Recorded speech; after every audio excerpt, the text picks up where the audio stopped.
Jai Hind everyone, welcome in this series of solving the previous year questions of NDA Maths. As from the last videos, we have started the analysis of NDA 2 2024 paper. So in this video also, we will cover the same NDA 2 2024 paper, and this is our question that two perfect dice are thrown. What is the probability that the sum of the numbers on the faces is neither 9 nor 10? फिर हमारे पास ये options given है. So let's move forward to the solution part. First, जैसा हम हमेशा करते हैं, first question में क्या गिवन है वो लिखेंगे. क्वेश्चन में गिवन है कि दो परफेक्ट डाइस को हमने उछाला है, थ्रो किया है, और फिर प्रोबेबिलिटी पूछी है कि ना तो गिवन डाइस का जो सम है ना तो वो 9 होना चाहिए ना ही वो 10 होना चाहिए. फर्स्ट ऑफ ऑल मैं यहाँ पे बेटर क्लैरिफिकेशन के लिए हम सारे केस लिखेंगे कि क्या क्या केस बनते हैं जब दो डाइस को उछालते हैं. 1-1, एक तो 1-1 बनेगा, एक हमारा 1-2 बनेगा, एक हमारा 1-3 बनेगा, देन एक हमारा 1-4 बनेगा, देन 1-5 बनेगा एंड 1-6 बनेगा. इसका मतलब ये है कि फर्स्ट डाइस पे 1 आया, सेकंड पे भी 1 आया, फर्स्ट पे 1 आया, सेकंड पे 2 आया. ऐसे है ये केसेस. बट एक ऐसे भी तो बन ही सकते हैं ना, 2-1, 2-2, और फिर ऐसे करते करते 2-6. सेम यहाँ पे अब फिर हो गया 3-1, यहाँ पे होगा 3-1, फिर 4-1, 5-1, और सीधा लिख रही हूँ मैं यहाँ पे 6-1, और 6-1, फिर 6-2, 6-3, 6-4, 6-5, ऐसे करते करते 6-6. हमें ना क्वेश्चन में ये पूछ रखा है कि what is the probability that the sum of the number on the faces is neither 9 nor 10.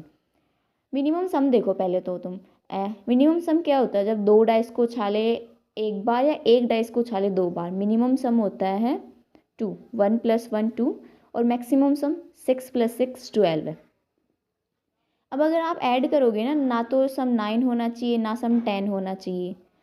ये तो सबको पता है कि 1 माइनस हम अनवांटेड केसेस कर देंगे, बट उसके लिए ना पहले एक सीधा रिजल्ट तो नहीं बोल सकती, बट यू कैन से कि हमने ये केसेस आप याद कर सकते हो कि दो डाइस को उछालने पे जब सम 2 बनता है तो उसके केसेस कितने बनते हैं. उसका ओनली एक केस बनता है, वो कौन सा होता है, 1-1 होता है. सम 3 के कितने केसेस होते हैं, वो 2 केसेस होते हैं. हो सकता है 1-2 हो जाए या 2-1 हो जाए. सम 4 के 3 केसेस होते हैं, सम 5 के 4 केसेस होते हैं, 6 के 5 केसेस होते हैं, 7 के 6 केसेस होते हैं,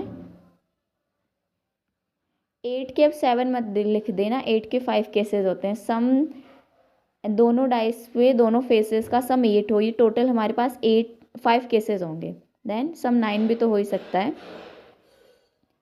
सम 9 होने के केसेस 4 बनेंगे. हो सकता है सम 10 हो सकता है सम 11 हो, या हो सकता है सम 12 हो.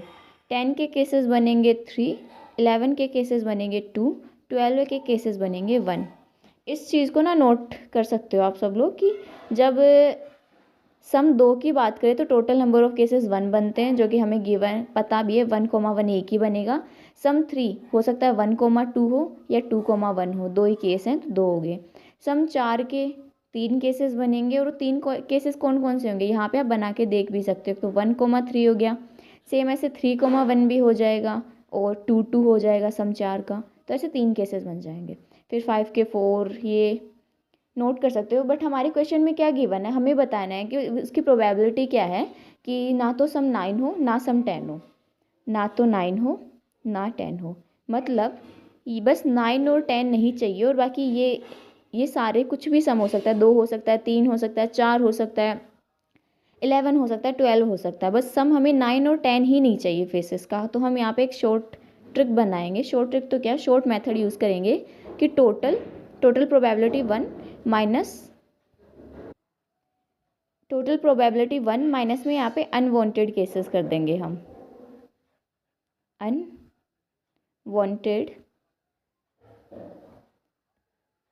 Unwanted cases.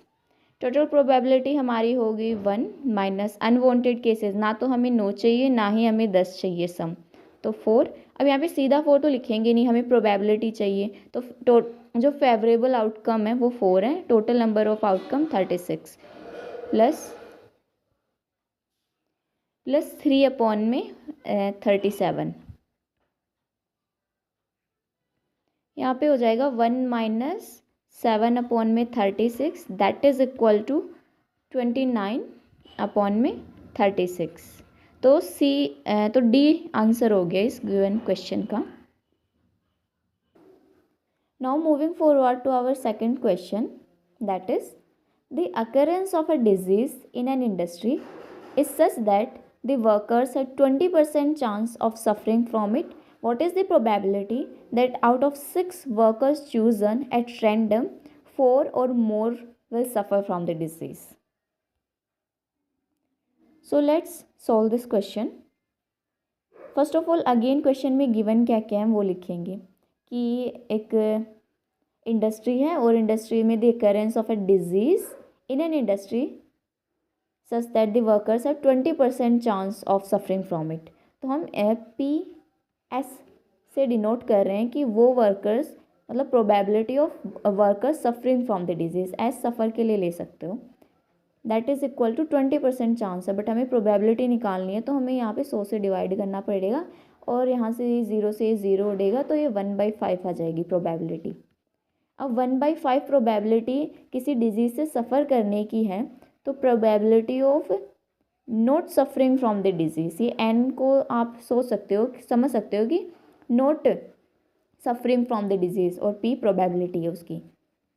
ये हम करेंगे total cases, total probability 1 minus में 1/5, तो ये हो जाएगा 4/5।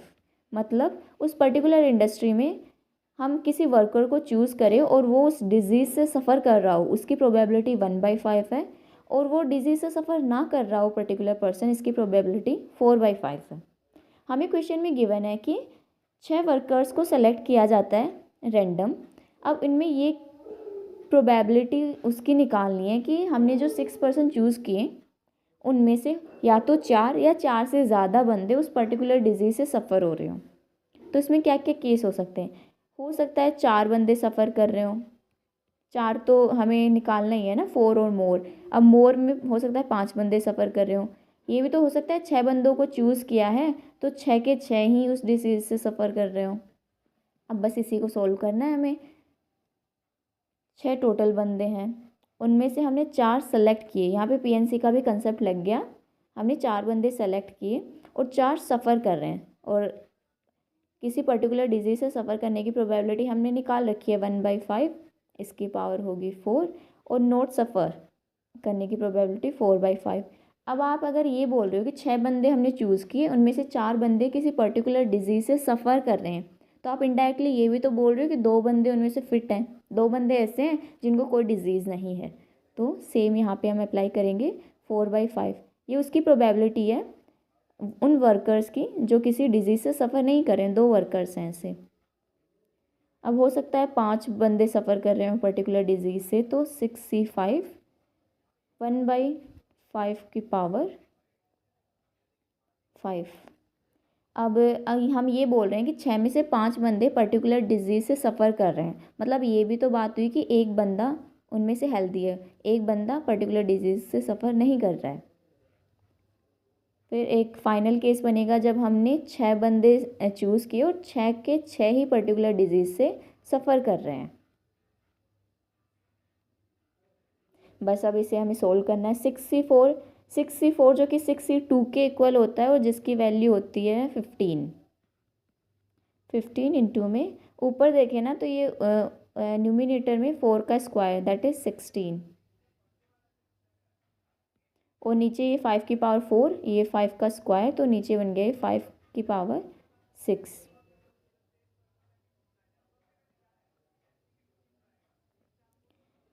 प्लस अगर 65 की वैल्यू देखें तो 65 6 होता है इंटू 4, तो यहाँ पे 24 डायरेक्टली लिख देते हैं। 24 नीचे सेम रहेगा, 5 की पावर 5 इंटू में 5 ही 5 की पावर 6 हो गया। 6 तो 1 होता ही है हमारा, देन 1 अपॉन में 5 की पावर 6। अब 15 इंटू 16 इनको आपस में मल्टीप्लाई करेंगे तो ये यहाँ से 240 आएगा।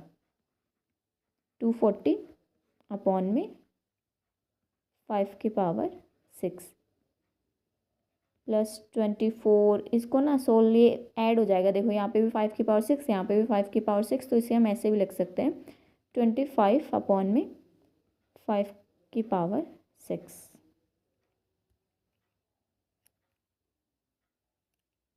एंड जस्ट अ मिनट, यहाँ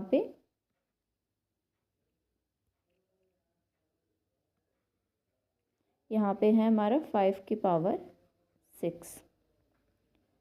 अब अगेन 240 प्लस में 25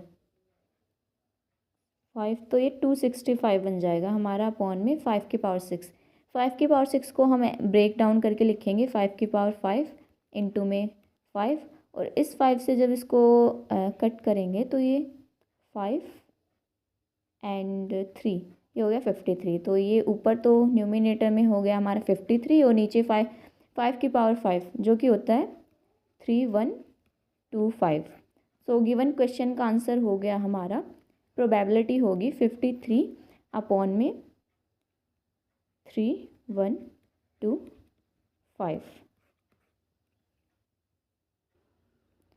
ओके, सो आज के लिए इतना ही। In the next video we will cover more question from the same paper. Thank you for watching. Happy learning.